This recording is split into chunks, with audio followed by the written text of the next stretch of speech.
Terima kasih Anda masih bersama kami dalam Breaking News Kompas TV. Saudara, yang Anda saksikan ini adalah visual terkini langsung dari Cisarua, Kabupaten Bandung Barat, Jawa Barat, di mana proses pencarian terhadap korban terdampak bencana longsor yang terjadi di Cisarua ini masih terus dilakukan oleh tim SAR gabungan, saudara.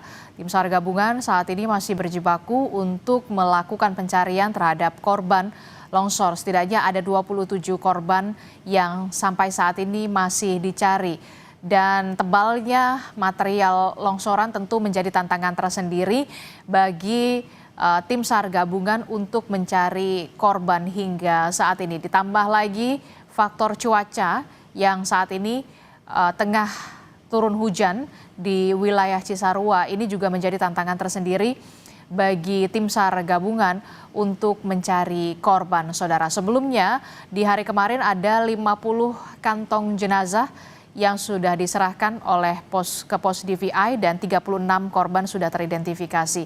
Kita akan tanyakan bagaimana sebenarnya apa yang menjadi penyebab longsor di Cisarua, Kabupaten Bandung Barat, Jawa Barat. Kita akan tanyakan kepada Direktur Eksekutif Wahana Lingkungan Hidup Jawa Barat. Telah bergabung bersama kami melalui sambungan daring, Wahyudin Iwang. Selamat pagi, Kang Wahyu. Selamat pagi, Mbak. Iya, Kang Wahyu, ini kan Walhi sempat mengatakan longsor di Bandung Barat karena ada kegiatan yang tidak sesuai. Nah, bisa diceritakan sebenarnya kegiatan yang tidak sesuai ini maksudnya apa?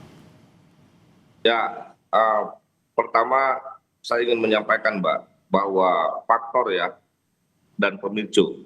Nah, saya ingin menyampaikan dulu faktornya dulu. Faktornya ini adalah satu adalah bentuk pengabaian yang selama ini telah dilakukan oleh pemerintah kabupaten dan provinsi. Karena saya tidak meyakini pemerintah kabupaten maupun provinsi itu tidak mengetahui aktivitas masyarakat yang berada di desa Pasilungu, Cisarua ya, gitu. Artinya fungsi dan kontrolnya ini tidak dijalankan. Itu adalah akumulasi. Peristiwa longsor yang terjadi itu adalah akumulasi di mana abainya pemerintah selama ini. Satu itu adalah faktor. Faktor yang kedua bahwa peristiwa longsor itu telah terjadi dari mulai atas ya, di atas, yang dimana di atasnya itu masih dalam kondisi baik ya hutannya.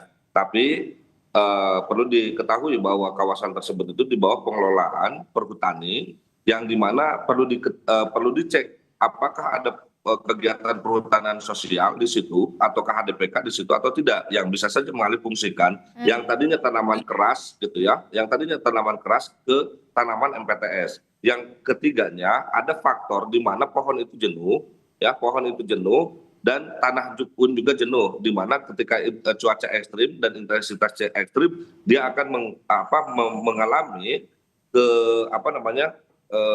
kelunturan gitu ya, tanah dan pohon yang jenuh itu yang bisa memicu longsor itu terjadi. Nah, turut serta yang ketiganya adalah turut serta terjadi alih fungsi oleh komoditas pertanian. Nah, komoditas pertanian ini juga perlu dicek ya, karena memicu gitu ya, di atasnya ada titik kejenuhan pohon dan juga kejenuhan tanah dengan intensitas cuaca yang ekstrim. Nah, di bawahnya gitu ya ada terjadi alih fungsi, sehingga ketika longsor dia menggerus gitu ya kawasan yang akhirnya berdampak terhadap masyarakat itu sendiri gitu. Oke, Anda menyebutkan ada alih fungsi di sana. Itu artinya seharusnya kondisi di atas itu ditanami pepohonan atau tumbuhan yang dalam tanda kutip keras begitu ya, seperti tanaman kopi, tapi kemudian justru ditanami tumbuhan-tumbuhan atau kemudian tanaman-tanaman pertanian yang kemudian ini menjadi penyebab juga terjadinya longsor. Begitu menurut Anda?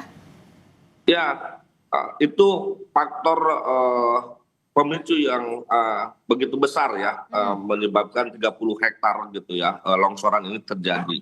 Jadi alih fungsi itu juga salah satu menjadi penyebab gitu ya, faktor gitu. Selain apa yang tadi ya saya sampaikan, poin pertamanya itu ada bentuk pengabaian selama 20 tahun Walhi menyampaikan suara. Yang kedua, faktor keduanya itu adalah alih fungsi. Nah, yang ketiga, faktor ketiganya kalau melihat dari atas gitu ya, karena ini longsornya mulai dari atas gitu, itu memang kawasannya baik gitu ya, tapi ada tadi titik kejenuhan pohon dan titik kejenuhan tanah. gitu ya. Nah, titik kejenuhan ini mempercepat kondisi kelabilan tanah yang akhirnya menyebabkan longsor. Hmm. Nah, ketemu di bawahnya atau di tengah lah ya gitu ya. Di tengahnya yang di mana di tengah itu telah terjadi alih fungsi. Nah, di tengah itu alih fungsinya itu oleh apa? Seharusnya di bawah pengelolaan perhutani itu tidak ada tanaman sayuran. Seharusnya Hmm. gitu ya.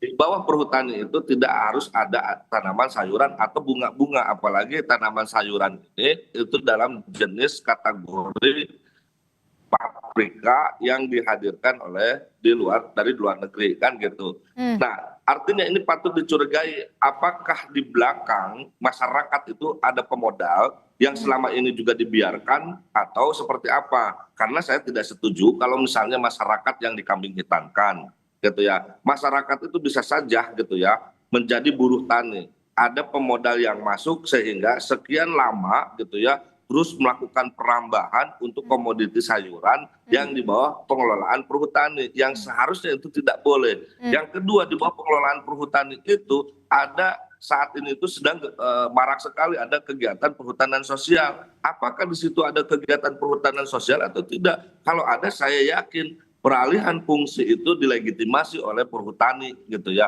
Meskipun citra satelit mengatakan ada perubahan dari mulai 2000 sekian dan saat ini, tapi tetap kalau misalnya ada kegiatan yang mengalihfungsikan itu adalah pelanggaran gitu, Mbak. Oke, oke.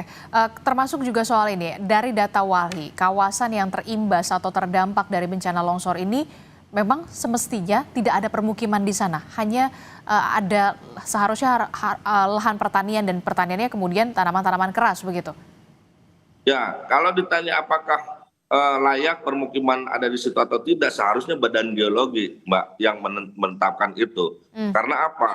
Karena ekspertnya mereka di sana ya, atau PPMBG lah gitu ya.